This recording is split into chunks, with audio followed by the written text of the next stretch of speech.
Hello friends, कैसे हैं आप सब। आज है episode number 2, CA inter cost and management accounting practical concept revision YouTube series, episode number 2। Study mat का चैप्टर नंबर 5 आज हम करेंगे और चैप्टर नंबर 6 कॉस्ट शीट भी आज हम करेंगे।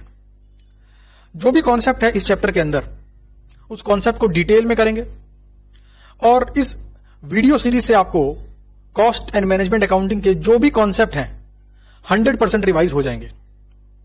और मेरा ऐसा प्रेडिक्शन है कि कमिंग अटेम्प्ट के अंदर इन 2 चैप्टर से, एक तो एक्टिविटी बेस्ड कॉस्टिंग और दूसरा कॉस्ट शीट, इन दोनों चैप्टर से आपको 10 नंबर का क्वेश्चन एग्जाम में देखने को मिलना चाहिए। यानी मेरी उम्मीद है कि इन दोनों चैप्टर से 10-10 नंबर का क्वेश्चन एग्जाम में इस कमिंग अटेम्प्ट में आएगा। इसके ऊपर एक वीडियो ऑलरेडी बना के हम यूट्यूब पे डाल चुके हैं, जहां पर मैंने बताया था टॉप 5 चैप्टर्स, जहां से नवंबर 2020 के अंदर 50 नंबर का कवर होने की मेरे को उम्मीद है। तो चलिए रिवीजन करते हैं। स्टडी मैट निकाल लीजिए आईसीआई का, chapter number 5 activity based costing. देखिए होता क्या है, methods day by day revise होते जाते हैं। कुछ भी काम करने का तरीका डे बाय डे रिवाइज होता जाता है, मॉडर्न होता जाता है, अपडेट होता जाता है। जैसे आज के 15 साल पहले क्या कोई सोच सकता था कि टीचिंग्स क्लासेस ऑनलाइन होंगी, लैपटॉप पर बैठकर आप अपना लेक्चर पूरा कर सकेंगे? क्या कोई सोच सकता था? Answer is no. ऐसे ही धीरे धीरे कॉस्टिंग के अंदर भी कॉस्ट को एलोकेट करने के तरीके बदलते रहते हैं।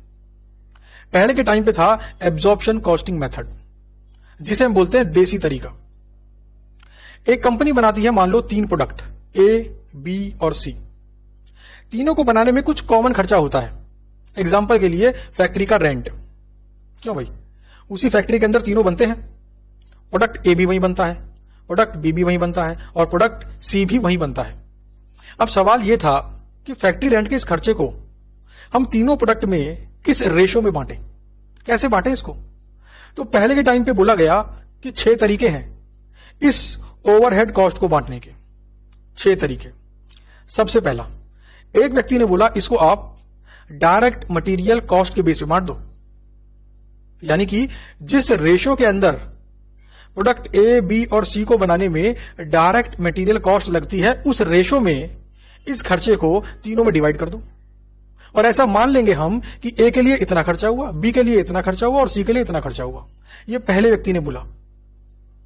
तो हो सकता है वहां पर मटेरियल ज्यादा खर्च होता हो, क्योंकि डिपेंड करता है प्रोडक्ट के ऊपर ज्यादा मटेरियल का खर्चा होगा या ज्यादा लेबर का खर्चा होगा, ये निर्भर करता है। एग्जाम्पल के लिए अगर बात करें सर्विस इंडस्ट्रीज की, प्रैक्टिसिंग सीए फॉर्म की बात कर लेते हैं, आप आसानी से समझ भी जाओगे।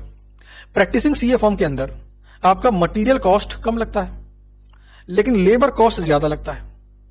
मतलब जो लोग वहां पे काम कर रहे हैं उनकी सैलरी नॉर्मली ज्यादा होती है, और जो खर्चे होते हैं ना, प्रिंटिंग के खर्चे या छोटे मोटे खर्चे या कोई भी डायरेक्ट मटेरियल कॉस्ट को बोल सकूं मैं, वो खर्चे कम होते हैं।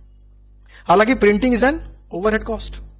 तो समझाने के लिए बता रहा हूं कि जो खर्चा ज्यादा है टोटल कॉस्ट में, उसके बेस पर पहले के टाइम पर ओवरहेड कॉस्ट को बांटा जाता था। जैसे मान लीजिए एक घर के अंदर 2 बच्चे हैं, एक छोटा है एक बड़ा है।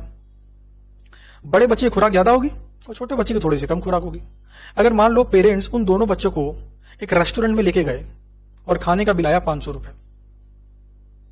कितना बिल आया? 500 रुपए। अब माता पिता को निकालना हो कि यार दोनों बच्चों में कितना खर्चा हुआ, तो बताओ जरा क्या बोलेंगे वो तो बोलेंगे बराबर बराबर, क्योंकि मेरे तो 2 ये क्या है, अनमोल रतन, दोनों ही मेरे लिए क्या है, बराबर। तो ये कौन सा तरीका है? इमोशनल तरीका। एक टाइम पर ओवरहेड को बांटने का यह तरीका भी इस्तेमाल किया जाता था, इक्वली बांट दो। लेकिन समझदारी बढ़ती गई डे बाय डे, तो किसी ने बोला नहीं, बराबर बांटना ठीक नहीं है, आप इसको किसी ना किसी बेसिस पर बांटो, किसी और बेसिस पर बांटो। क्यों? छोटे वाले ने बोला आज तो मेरी तबीयत ही खराब थी, जब रेस्टोरेंट में गया तो मैंने तो कुछ खाया ही नहीं, मैं तो वहां सलाद खा रहा था, पानी पी रहा था, सारा खाना तो बड़े ने खाया। तो भाई जब खर्चा बांटने की बात आ रही है या दोनों पे कितना खर्च हुआ ये निकालने की बात आ रही है, तो बराबर क्यों बांट रहे हो? बात में पॉइंट था। तब फिर आया कि जहां पर जो कंपनी मैक्सिमम खर्चा कर रही है, उस खर्चे के बेस पर ओवरहेड कॉस्ट को बांट दो। इसको बोलते हैं देसी तरीका, एब्जॉर्प्शन कॉस्टिंग मेथड। 6 तरीके हैं यहां पर। पहला मैंने बताया आपको on the basis of direct material cost. फिर किसी ने बोला second method on the basis of direct labour cost, जहां पर लेबर कॉस्ट ज्यादा लगती हो टोटल कॉस्ट के अंदर, यानी लेबर कॉस्ट का परसेंटेज ज्यादा हो।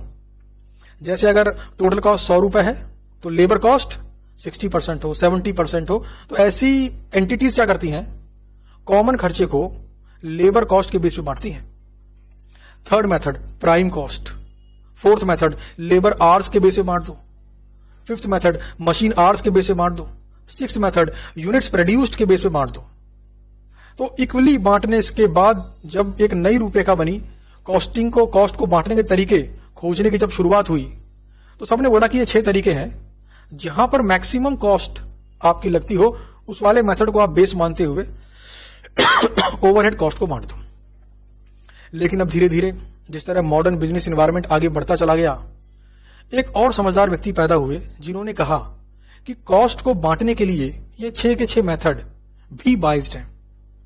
उन्होंने बोला खर्चे को बांटने का सही तरीका यह है कि खर्चा, जो टोटल खर्चा है, वो उसका ब्रेकअप करो कि वो किस किस खर्चे को जोड़कर टोटल बना है। जैसे एक टोटल ओवरहेड कॉस्ट है मान लो 100 रुपए की, तो पता पड़ा इसमें सेटअप कॉस्ट 50 रुपए की है, 20 रुपए की कोई और कॉस्ट है, 30 रुपए की मिसलेनियस कॉस्ट है। तो उन समझदार व्यक्ति ने बोला कि आप टोटल ओवरहेड कॉस्ट को पहले हेड वाइज, है ना, ग्रुपिंग करो और देखो कि ये टोटल कॉस्ट किस किस खर्चे को जोड़कर बनी है, और उन जो खर्चे हैं, जो इंडिविजुअल खर्चे हैं, उन खर्चों की एक्टिविटी के बेस पर बांटो।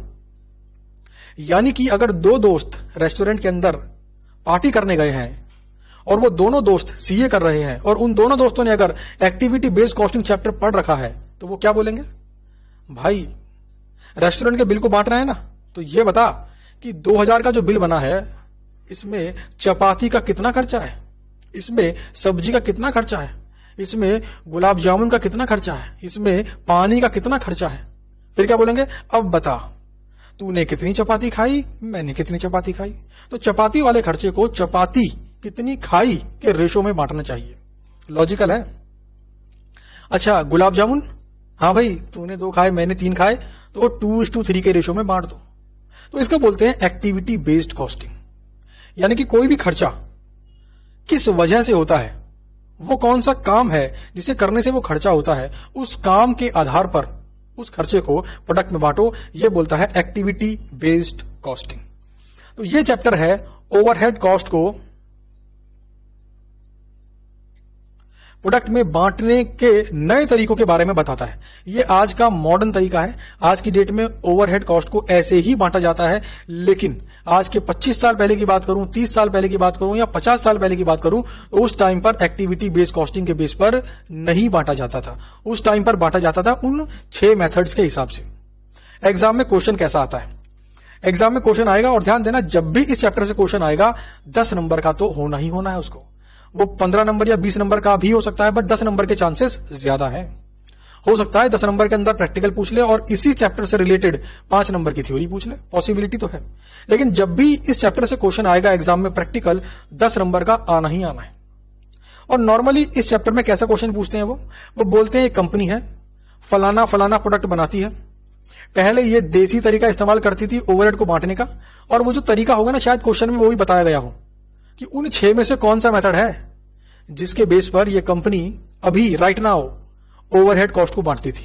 फिर वो आपसे बोलेगा अगर ये कंपनी, अगर ये एंटिटी अपने ओवरहेड कॉस्ट को एक्टिविटीज के बेस पर बांटे, तो ये है खर्चों का ब्रेकअप, और ये है एक्टिविटीज, किस दोस्त ने कितनी चपाती खाई, किस प्रोडक्ट ने कितनी एक्टिविटीज कंज्यूम करी। और क्वेश्चन आपको पूछेगा 3 बातें। सबसे पहली बात, अगर एब्जॉर्प्शन कॉस्टिंग मेथड को फॉलो करे तो बताओ कॉस्ट पर यूनिट कितनी है या प्रॉफिट पर यूनिट कितना है।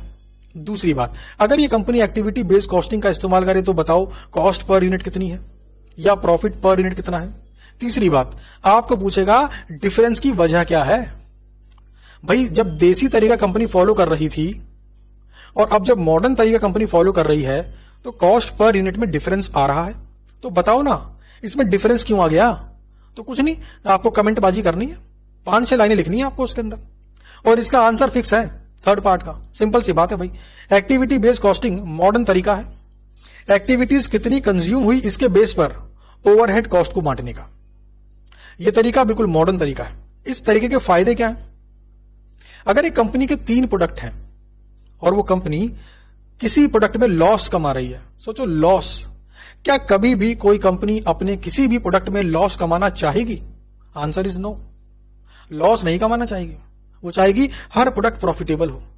जैसे एक पिताजी के 3 या 4 बच्चे हैं तो वो क्या चाहेंगे कि एक निकम्मा पैदा हो जाए या एक निकम्मा बन जाए? Answer is no. वो चाहेंगे चारों के चारों समझदार हो, मेहनती हो, है ना, पैशनेट हो काम को लेकर अपने। वैसे ही कंपनी भी चाहती है। अब कंपनी को आइडेंटिफाई करना है कि कौन सा वो बच्चा है या कौन सा वो प्रोडक्ट है जो कंपनी को नुकसान पहुंचा रहा है। क्योंकि कंपनी अगर फाइनेंशियल अकाउंट्स देखेगी तो वहां पे क्या दिखेगा? Net profit.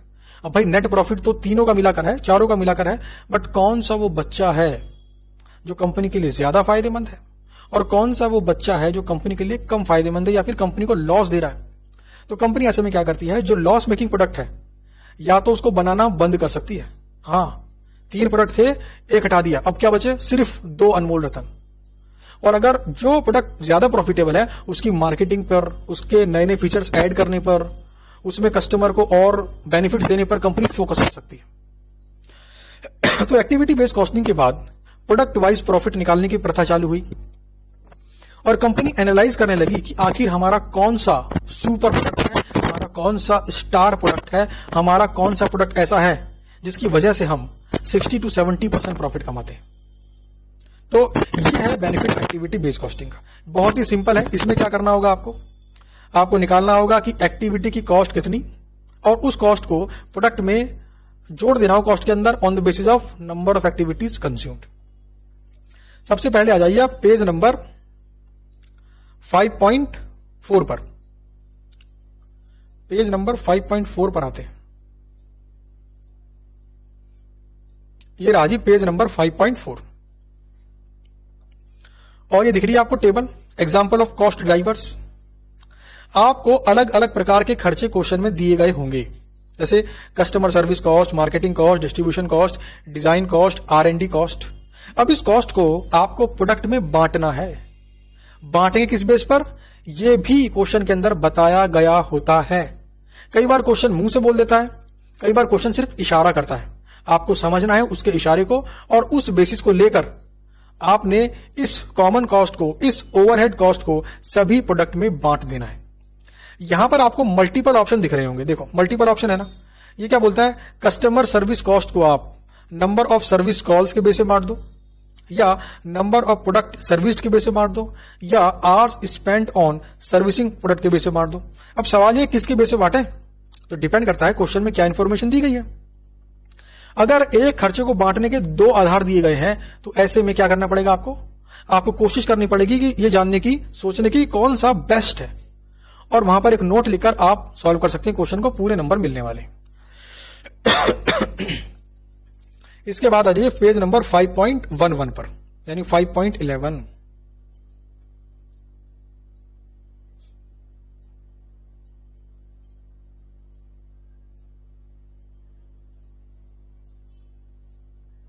ये आ गए जी हम 5.11 पर। देखिए यहां पर भी आपको एक दे रखी है table, machining cost, assembling cost, inspection cost, painting cost, supervising cost, और यहां पे दे रखे हैं आपको बेसिस, किस बेस पे बांट सकते हैं, number of setup, number of purchase order, number of parts, number of test. कुल मिलाकर बात यह है कि ये इंफॉर्मेशन आपको क्वेश्चन में दी गई होगी। आपको बनानी है 2 स्टेटमेंट। पहली स्टेटमेंट नंबर 1 क्या बनाते हैं हम? Statement showing cost per activity, यानी एक बार काम करें तो कितना खर्चा आता है, एक बार सेटअप करें तो कितना खर्चा आता है, एक बार परचेज ऑर्डर लगाएं तो कितना खर्चा आता है ना, एक बार टेस्टिंग करें तो कितना खर्चा आता है, मतलब पर एक्टिविटी कितनी कॉस्ट आती है। ये बनेगा स्टेटमेंट नंबर 1। स्टेटमेंट नंबर 2 बनेगा आपका स्टेटमेंट शोइंग टोटल कॉस्ट, और डिपेंड करता है क्वेश्चन में क्या पूछा गया है। क्वेश्चन के अंदर अगर टोटल कॉस्ट पूछा गया है तो statement showing total cost. Question में अगर सेलिंग प्राइस पूछा गया है तो स्टेटमेंट शोइंग सेलिंग प्राइस। तो बस ये 2 स्टेटमेंट बनेंगे और आपको पूरे के पूरे नंबर मिल जाने वाले हैं। चलिए क्वेश्चन देख लेते हैं अपन। यहां पर इलस्ट्रेशन 1 है, ये ICAI मैट में दे रखी है, उसी पेज पर है 5.11 पर। एक बार इसे गो थ्रू कर लेते हैं, आपको आइडिया हो जाएगा, पूरे का पूरा आपको आइडिया हो जाएगा। चलो क्वेश्चन को रीड करते हैं आराम आराम से। ABC limited is a multi product company manufacturing 3 product ABC. The budgeted cost and production for the year ending 31st March 2008 are as follows. 3 product ये कंपनी बनाती है, A, B, C. Production units कितनी बनाएगी? 4000, B के 3000 units और C के 1600 units. Resources per unit, देखो एक यूनिट को बनाने में डायरेक्ट मटेरियल लगता है A के लिए 4 kg, B के लिए 6 kg, C के लिए 3 kg और डायरेक्ट लेबर लगता है A के लिए 30 मिनट्स, देखो मिनट्स में दिया हुआ 45 मिनट्स और 60 minutes. The budgeted direct labour rate was ₹10 per hour. यानी कि लेबर अगर 1 घंटा काम करे तो हम 10 रुपए उसको देते हैं. And budgeted material cost was ₹2 per kg. यानी कि अगर 1 kg मटेरियल खरीदे तो कितना खर्चा होगा? 2 रुपए. प्रोडक्शन ओवरहेड वर बजटेड एट 99,450.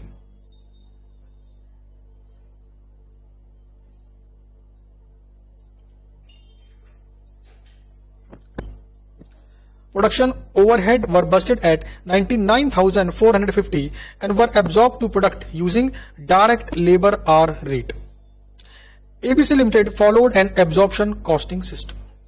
देखिए इस वाले पैराग्राफ के अंदर अगर आपको समझ में आया हो, क्वेश्चन ने मुंह से बोल दिया कि ये कंपनी एब्जॉर्प्शन कॉस्टिंग मेथड का इस्तेमाल करती है. एब्जॉर्प्शन कॉस्टिंग मतलब देसी तरीका, ओवरहेड कॉस्ट को बांटने का. और साथ में कंपनी ने क्या बता दिया, किस बेस पर बांटती है? Direct labour hour rate, direct labour hour के बेस पे बांटती है. ABC Limited is now considering to adopt an activity based costing system. The following additional information is made available for this purpose. Company की आंखें खुल गई है भैया, नया मेथड है एक्टिविटी बेस्ड कॉस्टिंग. आपको दे रखा है बजटेड ओवरहेड वर एनालाइज्ड इनटू फॉलोइंग. जो ऊपर दिया था ना 99,000 कितना था वो 99,450, उसका आपको यहां पर मिल गया है ब्रेकअप 99,450. मेटल कॉस्ट कितनी 29,100, स्टोरेज कॉस्ट कितनी 31,200, इलेक्ट्रिसिटी खर्चा कितना 39,150. अब इन 3 खर्चों को हमें इनकी एक्टिविटी के बेस पर बांटना है. आगे बढ़ते हैं. The cost drivers identified were as follows. लो भैया क्वेश्चन ने फिर मुंह से बता दिया. क्या बोलता है कि मटीरियल हैंडलिंग कॉस्ट को आप मटीरियल हैंडल्ड के वेट रेशियो में बांटोगे, मटेरियल के वेट के रेशियो में. अच्छा, स्टोरेज कॉस्ट को बांटेंगे नंबर ऑफ बैचेस, यानी कि फिनिश गुड्स को बनाने के लिए कितनी बार बैच लगाने पड़े उसके रेशियो में बांटेंगे, number of batches of material. Third है आपका इलेक्ट्रिसिटी, तो number of machine operations. Data on cost driver was as follows. ABC आपको दे रखा है for complete production. For complete production ध्यान देना जरा, फॉर कंप्लीट प्रोडक्शन ए के लगाने पड़े 10 बैच, बी के लिए 5, सी के लिए 15. बात समझ में आ गई. यानी कि स्टोरेज कॉस्ट को आप इस रेशियो में बांटोगे 10, 5 और 15. 10, 5 और 15. उसके बाद है आपका per unit of production, number of machine operator. एक यूनिट प्रोड्यूस करने के अंदर कितने मशीन ऑपरेटर? ए में 6, बी में 3 और सी में 2. तो क्या यहां से आप नंबर ऑफ मशीन ऑपरेटर्स निकाल सकते हैं? नंबर ऑफ मशीन ऑपरेटर्स, कितनी यूनिट्स के लिए कितने ऑपरेटर, तो यहां से आपको मालूम निकल जाएगी इन्फॉर्मेशन. क्या बांटेंगे इसके आप? Electricity cost. अभी बच क्या गया आपका? स्टोरेज बांट दिया, इलेक्ट्रिसिटी बांट दिया आपने. अच्छा, वेट ऑफ मटेरियल हैंडल्ड, तो आ जाओ जरा. वेट ऑफ मटेरियल हैंडल्ड, तो भाई यूनिट्स कितना? यूनिट्स को अगर मैं केजी से मल्टीप्लाई कर दूं क्या निकल आएगा? Material in KG. और वही क्या होगा आपका? मटेरियल हैंडल्ड, क्योंकि इसमें ओपनिंग और क्लोजिंग तो मटेरियल का दिया हुआ नहीं है. तो उसके बेस से बांट देंगे अपन मटेरियल हैंडलिंग कॉस्ट. तो कोई मुश्किल लग रहा है क्वेश्चन? सिंपल सा क्वेश्चन है. अच्छा जी, यहां पर इस क्वेश्चन के अंदर डायरेक्ट लेबर आर होना चाहिए. डायरेक्ट लेबर आर यानी कि लेबर आर्स के बेस पर ये बांटेगी ओवरहेड कॉस्ट को. तो क्या लेबर आर्स निकाल सकते हो आप पुराने वाले तरीके में? भाई 4000 यूनिट्स बनानी है, एक को बनाने में 30 मिनट लगता है, तो क्या आर्स में निकाल सकते हो कितने घंटे लगेंगे? पॉसिबल तो है. 4000 गुना 30 डिवाइड बाय 60. ऐसे बी का निकाल लो, ऐसे ही सी का निकाल लो, तीनों को ऐड कर लो, क्या आ जाएगा? Total direct labour hours. आपको दे रखा टोटल ओवरहेड और आपने क्या निकाल लिया? Total direct labour hours. और क्या निकल के आ जाएगा आपका? एब्जॉर्प्शन के बेस पर ओवरहेड रिकवरी रेट. देख लीजिए, ये आपका रिक्वायरमेंट नंबर 1 है. क्या बोलता है? Prepare statement for management showing unit cost and total cost, यानी दोनों दिखानी है.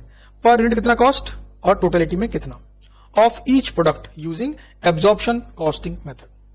तो ये रहा आपका सॉल्यूशन। वही काम किया इन्होंने, यूनिट्स मल्टीप्लाई कर दी लेबर आवर्स से। आवर्स कैसे कन्वर्ट होगा, 30 डिवाइड बाई 60, तो ये आ गया आपका 5850 total labour hours. 99,450 divide by total labour hours, ये आ गई आपकी पर आवर 17 रुपए लगेंगे ओवरहेड के। यानी कि जब लेबर 1 घंटा काम करेगी ना तो 17 रुपए खर्चा होगा ओवरहेड का।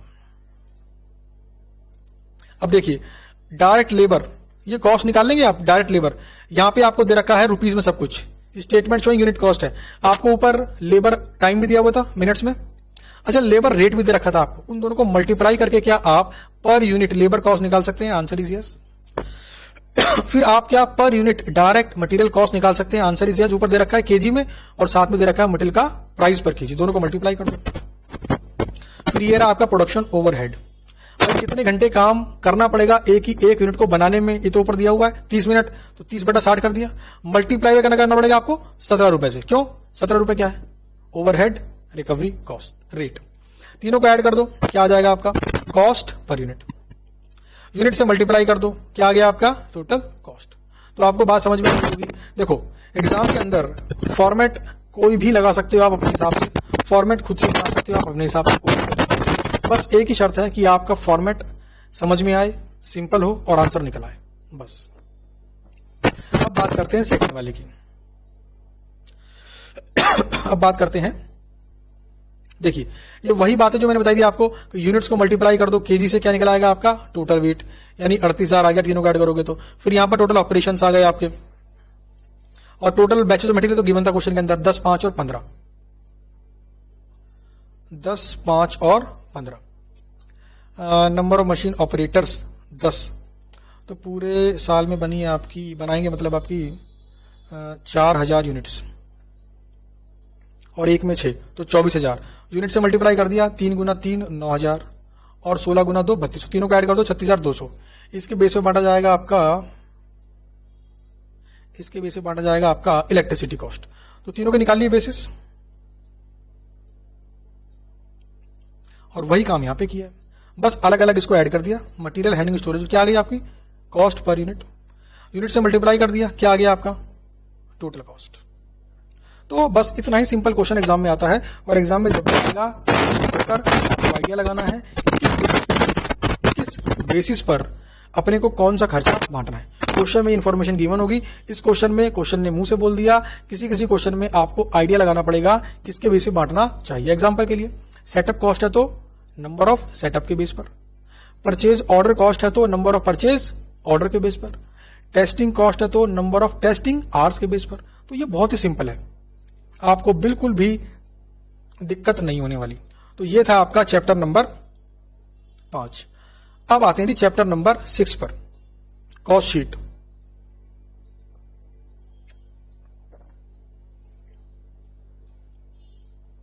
Chapter number 6 cost sheet, study mate का। कॉस्ट शीट क्यों बनता है, कॉस्ट पर यूनिट निकालने के लिए। एक यूनिट को बनाने में कितना खर्चा आएगा, प्रेडिक्शन एस्टिमेशन, या कितना खर्चा आया है कैलकुलेशन, इन दोनों काम के लिए कॉस्ट शीट बनाई जाती है। अच्छा, कॉस्ट शीट को बनाने का एक सिंपल सा फॉर्मेट है। फॉर्मेट कैसे बना इसकी बात तो हम यहां पे नहीं करेंगे, हम सीधे फॉर्मेट की बात करेंगे। और खास बात इस चैप्टर की मैं आपको बता दूं कि यह चैप्टर इतना बेहतरीन चैप्टर है कि अगर आपने उस फॉर्मेट की सीक्वेंस को समझकर याद कर लिया ना, और एग्जाम में कॉस्ट शीट का क्वेश्चन आया तो 10 नंबर मुफ्त के मिलते हैं। सबसे पहले फॉर्मेट को लिख लो, ब्लैंक फॉर्मेट को लिख लो, स्पेस छोड़ देना थोड़ा थोड़ा, ब्लैंक फॉर्मेट को लिखो, क्वेश्चन को पढ़ना चालू करो, और जो इंफॉर्मेशन आपको दी गई है उसे फॉर्मेट में फिल करते जाओ, आपकी कॉस्ट शीट आसानी से बन जाएगी। कमिंग अटेम्प्ट के अंदर इस चैप्टर से मैं उम्मीद करता हूं 10 नंबर का क्वेश्चन आने की। इस चैप्टर में बहुत ही सिंपल है फॉर्मेट को याद करना, बस फॉर्मेट आपने याद करना है, काम आपका हो गया। पेज नंबर 6.7 पर आ जाइए। 6.4, 6.5, ये आ गए जी हम पेज नंबर 6.7 पर। यहां पर आपको कॉस्ट शीट का वो फॉर्मेट दे रखा है। एग्जाम में कोशिश करना कि आप इसी फॉर्मेट के अंदर आंसर को सॉल्व करो। कुछ आइटम्स इसमें ऐसे भी हो सकते हैं जिनकी इंफॉर्मेशन क्वेश्चन में दी ना हो, या जिनकी रिक्वायरमेंट क्वेश्चन को सॉल्व करते वक्त हो ही नहीं, लेकिन तब भी मैं आपको सजेस्ट करूंगा कि आप पूरे का पूरा फॉर्मेट लिखें। उससे फायदा आपको ये होगा कि पहले फॉर्मेट लिख लिया, फॉर्मेट लिखने के बाद इंफॉर्मेशन को फिल करते जाएं, तो चांसेस कि आपका सवाल ठीक होगा 99% से भी ज्यादा हो जाते हैं, लगभग 100%। फॉर्मेट बड़ा सिंपल है। डायरेक्ट मटेरियल कॉस्ट, क्या क्या आएगा इसमें? Opening stock of raw material plus purchase minus closing stock of raw material, इसे क्या बोलते हैं? Direct material cost. ध्यान देना यहां पर यहां पर हम 3 ओपनिंग की बात करेंगे और 3 क्लोजिंग की बात करेंगे। मतलब opening stock of raw material, opening stock of WIP, opening stock of finish goods. आपको बता दूं इस फॉर्मेट के अंदर हमेशा ओपनिंग ऐड होगा। याद करने का तरीका बता रहा हूं आपको, ओपनिंग हमेशा ऐड होगा।